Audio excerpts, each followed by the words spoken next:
Že skozi gimnazijska leta sem ugotovila, kako pomembno je mladinsko delo poleg vseh šolskih obveznosti, saj se lahko ukvarja z dejavnostmi, ki ti koristijo in s tem razvijaš svoje veščine. Z mladinskim delom sem pričela kot prostovoljka za pomoč pri učenju v mladinskem dnevnem centru, potem pa sem se priključila Društvu prijateljev mladine Škofja Loka in postala vzgojiteljica socialno ogroženim otrokom na poletnih letovanjih. To je bil začetek dojemanja in zavedanja, da svet nažalost ni popoln. Vsakič, ko so otroci odhajali domov, mi je bilo toplo pri srcu, saj smo postali zavezniki, ki se bomo ne glede na vse hudo ponovno srečali tam, kjer se sonce stika z morjem. Ker se zavedam minljivosti naše narave in pomembnosti njenega ohranjanja, sem pričela z izvajanjem projekta Jaz in ti za okolje brez skrbi.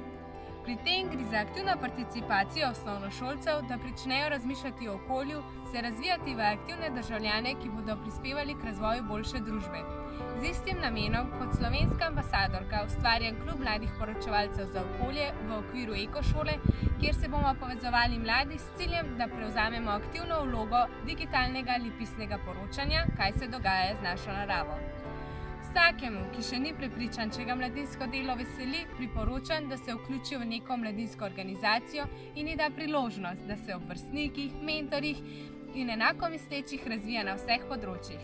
Kot najprostovoljka leta 2018 lahko povem, da sta me prostovoljstvo in mladinsko delo izpopolnila in mi razširila obzorje, da lahko na svet pogledam z drugačnega kota, za kar sem neizmerno hvaležna.